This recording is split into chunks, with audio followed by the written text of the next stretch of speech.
बदल गया बदल गया बदल गया। इस साल का जो यूपी बोर्ड एग्ज़ाम होने वाला है, तो इस साल का जो पैटर्न होगा पेपर का वह पूरी तरह से बदल चुका है, क्योंकि इसके पहले जो पैटर्न होता था कुछ अलग होता था। तो इस साल आप जब भी यूपी बोर्ड का एग्ज़ाम दीजिएगा तो जो पेपर आप पाइएगा तो सबसे पहले आप पेपर का निर्देश पढ़िएगा, क्योंकि इस साल जो है पेपर का मॉडल बदल चुका है। अगर आप इस पूरे इन्फॉर्मेशन को जानना चाहते हैं तो आप हमारे इस वीडियो को अंत तक ज़रूर देखें।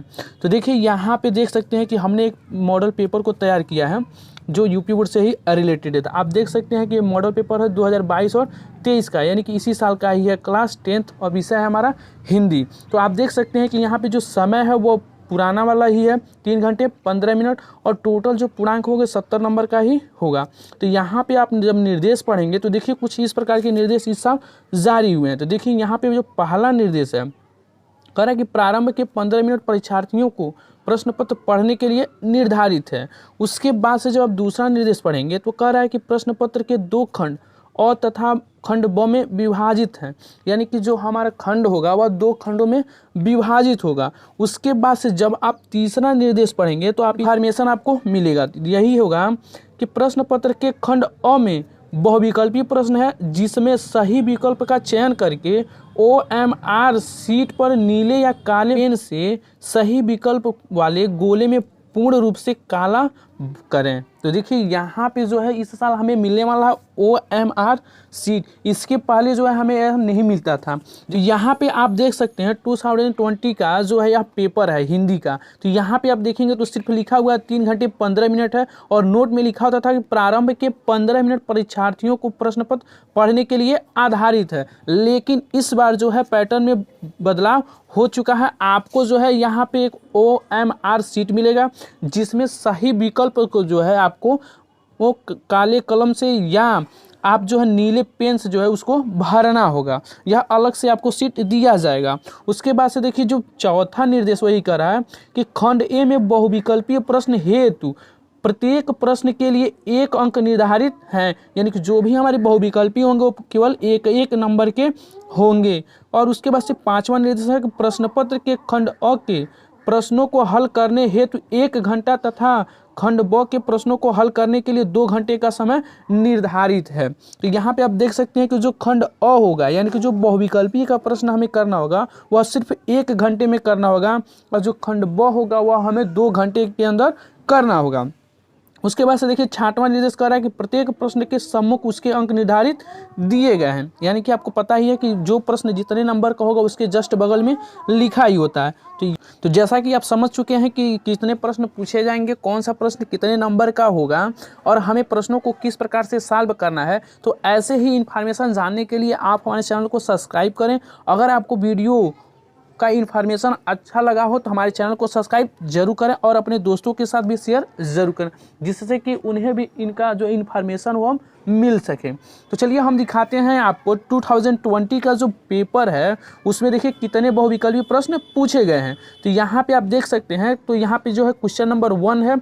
इसमें क्वेश्चन नंबर 1 में जो है 1 बहुविकल्पीय पूछा गया। उसके बाद से देखिए आगे देखा जाए तो दूसरा है, यानी कि यहाँ पे देखा जाए तो सिर्फ जो है हमें 2 बहुविकल्पी प्रश्न में पूछे जाते थे। लेकिन इस बार का जो पैटर्न हुआ है इसमें टोटल आपको जो है 20 कितना कर रहे हैं, टोटल 20 जो है ऑब्जेक्टिव क्वेश्चन पूछे जाएंगे। इसीलिए आपको जो है OMR शीट दिया जा रहा है।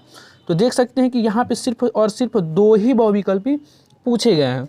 और उसके बाद से देखिए दूसरा क्वेश्चन है, इसमें क्या पूछा गया है कि रीति काल के 2 प्रमुख विशेषताएं लिखिए। उसके बाद से है 2 प्रश्न और इसमें दिए गए हैं, लेकिन इस बार का जो पैटर्न है इसमें थोड़ा अलग है। उसके बाद से आप देख सकते हैं कि दूसरे प्रश्न के तुरंत बाद हमें तीसरा प्रश्न दिया गया था, निम्नांकित गंधांशों में से किसी एक के नीचे दिए गए प्रश्नों का उत्तर दीजिए। तो यहाँ पे आपको क्वेश्चन नंबर 2 में जो है 2 ऑप्शन मिलते थे, खंड क और एक होता था हमारा ख, जैसा कि आप देख सकते हैं। तो यहाँ पे आप उसके बाद से जब देखेंगे तो होगा हमारा क्वेश्चन नंबर 4। तो इसमें क्या होता था, पदांश दिए होते थे और किसी एक का जो है हमें उत्तर देना होता था। उसके बाद से होता था 5वां क्वेश्चन जीवन परिचय लिखने के लिए। तो जीवन परिचय हमें 3 जो है लेखक दिए होते थे, किसी एक का जो है जीवन परिचय लिखना होता था और 3 नंबर हमें मिल जाती थी। उसके बाद से 5वां में ही होता था खंड ख। जो ख होता था इसमें हमें कवियों का जो है जीवन परिचय लिखना होता था। तो 3 कवि का नाम दिया होता था और एक का हमें जीवन परिचय लिखना होता था। उसके बाद से और आप जब आगे पढ़ेंगे तो यहाँ पे होता था हमारा क्वेश्चन नंबर 6। तो देख सकते हैं क्वेश्चन नंबर 6 जो है क्या कर रहा है कि निम्नलिखित का संदर्भ सहित हिंदी में अनुवाद कीजिए। तो यहाँ पे जो 6 नंबर का क्वेश्चन होता था वह होता था हमारा संस्कृत से रिलेटेड। इसका जो है हमें अनुवाद करना होता था। तो 2 देता था, उसमें से हमें 1 लिखना होता था। उसके बाद से होता था क्वेश्चन नंबर 7। तो क्वेश्चन नंबर 7 जो हमारा होता था तो यह होता था श्लोक हमें लिखना होता था 4 लाइन का, जिसके लिए हमें 2 नंबर मिलते थे। उसके बाद से ख देखिए 7 का ही है। तो इसमें जो है हमें प्रश्न पूछे जाते थे और हमें उत्तर देना होता था। तो इस 4 प्रश्न दिया है, इसमें से हमें सिर्फ और सिर्फ 2 का ही उत्तर देना होता था। उसके बाद से जब क्वेश्चन नंबर 8 में जाएंगे तो यहाँ पे आपको जो मिलेगा करुण रस अथवा हास्य रस की परिभाषा उदाहरण सहित लिखिए, जिसके लिए हमें 2 नंबर दिए जाते थे। उसके बाद से ख होता था उत्प्रेक्षा अथवा उपमा अलंकार की परिभाषा उदाहरण सहित लिखिए। ग तथा रोला अथवा सोरठा छंद की परिभाषा उदाहरण सहित लिखिए। हम आपको इसीलिए बता रहे हैं क्योंकि जो आप पिछले साल का पेपर देखेंगे तो वो कुछ अलग टाइप का है और इस साल का जो पेपर है वो कुछ अलग टाइप का ही है। उसके बाद से आप देखिए होता था क्वेश्चन नंबर 9। तो इसमें 3 के मेल से जो हमें एक एक शब्द बनाने होते थे, जिसके लिए हमें 3 नंबर मिलते थे। उसके बाद से इसी में होता था ख। तो यहाँ पे आप ख देख सकते हैं कि यहाँ पे क्या निम्नलिखित में से किन्हीं 2 प्रतियों का प्रयोग करके एक एक शब्द बनाइए। तो यही सब हमें करना होता था। इसके और आगे जब आप जाएंगे तो 9 में ही है, आप देख सकते हैं कि ग, घ और अंग। तो इन क्वेश्चन को भी हमें सॉल्व करना होता था। उसके बाद से क्वेश्चन नंबर 10 दिया होता था, जिसमें हमें क्या करना संधि विच्छेद बताना होता था। उसी में ख करके दे दिया होता था हमें धातु रूप बताने के लिए। तो इसी प्रकार के जो प्रश्न जो है पिछले साल जो है पूछे जाते थे। जैसा कि आप देख सकते हैं 11 होता था हमारा निबंध लिखने के लिए और जो 12 होता था वह खंड काव्य के आधार पर निम्नलिखित प्रश्नों में से किसी एक का जो है हमें उत्तर देना होता था। तो निबंध लिखने के बाद से हमारा होता था क्वेश्चन नंबर 12 में क्या है कि अपने पठित काव्य खंड के आधार पर निम्नलिखित प्रश्नों में से किसी एक का उत्तर लिखिए। तो जो क्वेश्चन नंबर 12 होता था इसमें टोटल जो है आपको 9 क्वेश्चन दिए होते थे। आप देख सकते हैं क ख ग अंग, उसके बाद होता था च छ ज और झ तक होता था, यानी टोटल 9 क्वेश्चन पूछे जाते थे और उसमें से अपने जिले के अनुसार जो है किसी एक प्रश्न में के दोनों का जो है हमें उत्तर देना होता था। यानी कि क का अगर आप प्रश्न कर रहे हैं तो उसमें से पहले और दूसरे दोनों को जो है सॉल्व करना होता था। तो इस बार का जो पेपर है आप उसको देखिए। तो यह जो है हमारा क्या था पिछले साल का पेपर, लेकिन जो इस साल का पेपर है वो थोड़ा हटके है। हमने आपको पहले ही बताया था कि बदल गया, इसीलिए हमने कहा है। तो चलिए समझते हैं इस साल के पेपर को। तो यहाँ पे आप देख सकते हैं कि निर्देश हमने आपको बता ही दिया है। अब निर्देश पढ़ने के बाद से जो है अब पेपर का मॉडल देखिए किस प्रकार से होगा, क्योंकि यहाँ पे देखिए हमारा जो पहला प्रश्न होगा वह होता है क्या बहुविकल्पी का। हमने आपको पहले ही बता दिया था कि जो खंड अ होगा वह हमारा पूरा की पूरा जो होगा बहुविकल्पी होगा, यानी कि ऑब्जेक्टिव क्वेश्चन टाइप होंगे। तो यहाँ पे आप देख सकते हैं कि यहाँ पे question number 1, question number 2, question number 3 ये तीनों जो है क्या है बहुविकल्पी ही हैं। तो इस वीडियो में जो है हम फाइनल आंसर नहीं देंगे, सिर्फ आपको जो है हम इंफॉर्मेशन देंगे कि क्या ऐसे जो क्वेश्चन है इनको हम सॉल्व कैसे करें। तो यहाँ पे हमने जो सही ऑप्शन उसको ट्रिक भी लगा दिए हैं। तो इस वीडियो को बिना स्किप किए आप अंत तक ज़रूर देखिए। तो यहाँ पे आप देख लिए कि 3 प्रश्न जो है क्या बहुविकल्पीय है, तो आपको जो है उत्तर भी मिल ही गया होगा। तो चलिए हम आगे बढ़ते हैं। तो यहाँ पे जब हम पेज को पलटेंगे तो यहाँ पे आप देख सकते हैं कि जो हमारा क्वेश्चन नंबर 4 होगा वह भी जो होगा क्या होगा बहुविकल्पीय ही होगा। तो तो देख सकते हैं कि क्वेश्चन नंबर 4 है हमारा शुक्ल युग की समय विधि है। तो यहाँ पे है 1900 से लेकर 1918 तक। हमने जो है फाइनली आंसर इसमें टिक कर दिए हैं, तो आप इन आंसर को ज़रूर देख लीजिएगा। तो ठीक इसी प्रकार से आप नीचे की ओर जाएंगे तो आप देख सकते हैं कि सब के सब जो है क्या है, हमारे ऑब्जेक्टिव क्वेश्चन ही है। आप वीडियो को जो है रोक रोक करके इन प्रश्नों को आप ज़रूर देख लीजिएगा। हो सके कोई इनमें से भी कोई एक प्रश्न आपको मिल जाए तो आपको जो है 1 नंबर मिल ही जाएगा। ठीक इसी प्रकार से देखिए 10 क्वेश्चन है, 10वें क्या है हमारे ऑब्जेक्टिव है। और हम आगे की ओर बढ़ते हैं तो यहाँ पे देखिए रस से रिलेटेड भी जो है हमारे ऑब्जेक्टिव क्वेश्चन बन रहे हैं इस साल। देख सकते हैं कि पहला जो 11 का हो रहा है हास्य रस का अस्थायी भाव है, तो आपको पता ही है कि हास्य होता है। उसके बाद से देखिए यह प्रश्न पूछा ही गया है, उसका हमें बताना था कि उपमा है या उत्प्रेक्षा या रूपक या श्लेषा।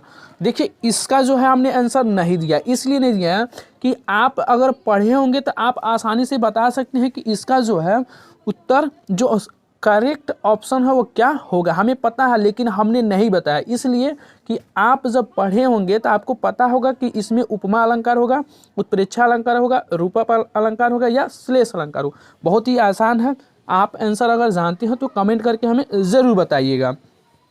उसके बाद से आप देखिए 13, 14, 15 और 16, ये यहाँ पे 16 तक जो है हमारे क्या है ऑब्जेक्टिव क्वेश्चन ही हैं। 70 भी आप देख लीजिए। उसके बाद से और जब हम आगे बढ़ेंगे तो यहाँ पे देख लीजिए आप 18, 19 और 20, यानी कि आपको टोटल जो है कितने मिल गए 20 क्वेश्चन जो है ऑब्जेक्टिव मिल चुके हैं। और आपको जो है पूरे 1 आवर का जो है टाइम मिलेगा। अब ये मत समझिएगा कि 1 आवर में आपको सिर्फ यही करना है, आपको कॉपी भी मिल जाएगा लिखने के लिए, आप सॉल्व करते जाइएगा। लेकिन हाँ 1 घंटे के बाद जो है हमारा OMR शीट जो है जमा हो जाएगा। ध्यान रखिएगा, अगर आप जब भी OMR शीट पाइएगा तो उस पर भरने के बाद से आप अपना क्वेश्चन लिखना स्टार्ट कर दीजिएगा। उसके बाद से जैसे ही 1 घंटा पूरा हो जाएगा तो एग्जामिनर जो है आपका OMR शीट ले लेंगे, तो इसलिए आप पहले ही इसको हल कर लीजिएगा। उसके बाद से स्टार्ट होगा हमारा खंड ब। खंड अ हमारा ऑब्जेक्टिव कंप्लीट हो गया है। उसके बाद से हमारा स्टार्ट होगा खंड ब। तो खंड ब में जो हमारे क्या होंगे प्रश्न पूछे जाएंगे और हमें उत्तर अपने उत्तर पुस्तिका में लिखना होगा। तो यहाँ पे आप देखिए कि जो हमारा ब है क्या है वर्णात्मक प्रश्न है। तो क्वेश्चन नंबर 1 में हमें क्या होंगे रेखांकित अंश की जो है हमें व्याख्या ही करना होगा, जिस प्रकार से हम पहले किया करते थे सेम टू सेम उसी प्रकार से है। जैसा कि आप देख सकते हैं इसमें भी वही दिया है कि निम्नलिखित गद्यांशों में से किसी एक के नीचे दिए गए प्रश्नों को उत्तर दीजिए। रेखांकित किया हुआ है और उसका हमें व्याख्या बताना है और प्रश्न का उत्तर भी देना है। ठीक उसी प्रकार का प्रश्न है। और हम आगे की ओर बढ़ते हैं क्वेश्चन नंबर 2। यहाँ से आप देख सकते हैं कि 2 दिया हुआ है 1 में, ठीक है। उसके बाद से स्टार्ट होगा क्वेश्चन नंबर 2 जो हमारा पद है। तो इस पद में भी हमें 2 मिलेंगे ऑप्शन। अगर आप पहले वाले को सॉल्व कर लेते हैं तो ठीक है, नहीं अगर आप जानते हैं तो आपको अथवा में दिया होगा दूसरा, आप इसको भी सॉल्व कर सकते हैं, ठीक है। अब आगे आप क्वेश्चन नंबर 3 की ओर जब जाएंगे तो देखिए जो क्वेश्चन नंबर 3 होगा हमारा वो क्या होगा संस्कृत गद्यांश का होगा। यहाँ पे आप देख सकते हैं क्या है दिए गए संस्कृत गद्यांशों में से किसी एक का संदर्भ सहित हिंदी में अनुवाद कीजिए, जो उसके लिए हमें टोटल कितने मिलेंगे तो 5 नंबर मिलेंगे। तो यहाँ पे आप देख सकते हैं कि यहाँ पे संस्कृत का हमें व्याख्या भी करना है, अनुवाद बनाना है। उसके बाद से क्वेश्चन नंबर 4, तो क्वेश्चन नंबर 4 जो होगा हमारा क्या होगा पद्यांश से रिलेटेड होगा संस्कृत में ही। जिस प्रकार से हिंदी में हमारा गद्य और पद होता है दोनों का हमें संदर्भ सहित व्याख्या करना होता है, ठीक उसी प्रकार संस्कृत में भी हमारे जो होते हैं गद्य और पद होते हैं, यानी कि एक श्लोक का होता है और एक जो हमारा पैराग्राफ से रिलेटेड होता है। तो उसमें से हमें किसी एक का ही जवाब देना होगा। उसके बाद से होता है क्वेश्चन नंबर 5। तो यहाँ पे जो होगा क्या होगा अपने पठित खंड काव्य के आधार पर निम्नलिखित प्रश्नों में से किसी एक का उत्तर दीजिए, जिसके लिए हमें 3 नंबर मिलेंगे। तो हमने आपको पहले ही बता दिया कि आपके ज़िले के अनुसार जो खंड काव्य आपके लिए होगा उसी का आपको जवाब देना है। तो इसमें भी आपको देखिए टोटल कितने हैं यानी कि 9 क्वेश्चन इसमें भी दिए हुए हैं। इसमें से आप किसी एक का जो है पूरा उत्तर लिखेंगे। तो तो जो हमारे महाराजगंज ज़िले के हैं उनके लिए जो है निश्चित है वह हमारा मातृभूमि है। क्या है? मातृभूमि। तो उसके बाद से देखिए अन्य ज़िलों के लिए अलग अलग होता है। उसके बाद से देखिए हमारा क्वेश्चन नंबर 6। तो क्वेश्चन नंबर आप 6 देख सकते हैं, दिया हुआ है कि दिए गए लेखकों में से किसी एक का जीवन परिचय लिखते हुए उनकी प्रमुख रचना का उल्लेख कीजिए। तो क्वेश्चन नंबर 6 में जो है हमें क्या ना, लेखक का जो है जीवन परिचय लिखना है। उसके बाद से जो हमारा क्वेश्चन नंबर 6 का ख होगा वह हमारा होगा कवियों का जो है जीवन परिचय। तो आशा करते हैं कि आपने जो है लेखक और कवियों का जीवन परिचय याद कर लिए होंगे। अगर आपने अभी तक तैयार नहीं किया है और शॉर्टकट तरीके से सीखना चाहते हैं तो आप हमारे प्लेलिस्ट के माध्यम से ये जो है जीवन परिचय लिखना सीख सकते हैं। तो चलिए आगे की ओर हम बढ़ते हैं। तो सॉरी दोस्तों, यहाँ पे क्वेश्चन नंबर 7, 8 और 9 भी दिया हुआ। यह जो पेज था हमारे डॉक्यूमेंट से बाहर हो गया था, तो बाद में हमें मिला है, तो सोचे हैं कि इसको भी हम आपको बता ही दें। तो यहाँ पे देखिए जो क्वेश्चन नंबर 7 है इसमें हमें क्या बताना है, श्लोक लिखना है, जो इसके लिए हमें पूरे 2 नंबर मिलेंगे। तो आपको पता ही है कि श्लोक आपको संस्कृत में पूछा जाता है और इसके लिए आपको 2 नंबर मिलते ही हैं। तो ऐसे जो प्रश्न होते हैं वो तो कंपलसरी होते हैं, आपको पहले से ही तैयार कर लेना चाहिए। उसके बाद से हमारा क्वेश्चन नंबर 8 में क्या है कि निम्नलिखित में से किन्हीं 2 प्रश्नों का उत्तर संस्कृत में दीजिए। अगर आप इन चारों प्रश्नों को अच्छे तरह से तैयार कर लेते हैं, इनका उत्तर एक शब्द में ही देना होता है संस्कृत में, अगर तैयार कर लेंगे तो आपका जो है पूरे 2-2 नंबर यानी करके 4 नंबर जो है आपका कन्फर्म हो जाएगा। अगर आप इन चारों प्रश्नों को तैयार कर लेते हैं, अगर आप क्वेश्चन नंबर 4 को तैयार कर लेंगे तो आपको फिक्स है कि 2 नंबर आपको मिल ही जाएगा, क्योंकि यह प्रश्न हर साल पूछा ही जाता है। तो इस प्रकार से आपके टोटल जो है 4 नंबर फिक्स हो जाते हैं। उसके बाद से है हमारा क्वेश्चन नंबर 9। तो क्वेश्चन नंबर 9 जो है निम्नलिखित में से किसी एक विषय पर निबंध लिखिए। तो इसमें जो है पूरे 4 प्रश्न दिए हुए हैं, पर्यावरण संरक्षण के उपाय, आतंकवाद, जनसंख्या और नारी सशक्तिकरण। तो इनमें से आप 3 पर जो है निबंध लिखने की अभ्यास कर लीजिएगा। पहला पर्यावरण, दूसरा आतंकवाद और तीसरा जनसंख्या, क्योंकि इससे रिलेटेड जो निबंध होते हैं हर साल यूपी बोर्ड एग्जाम में हमारे पूछे भी जाते हैं। तो जल्दी से बताइए कमेंट करके कि आपको यह वीडियो कैसा लगा। अगर आपको यह इन्फॉर्मेशन अच्छा लगा हो तो हमारे चैनल को सब्सक्राइब ज़रूर करें और अपने दोस्तों के साथ शेयर ज़रूर करें, ताकि यह इन्फॉर्मेशन आपके दोस्तों को भी पता चल सके। तो बेस्ट ऑफ लक आपको इस एग्ज़ाम के लिए।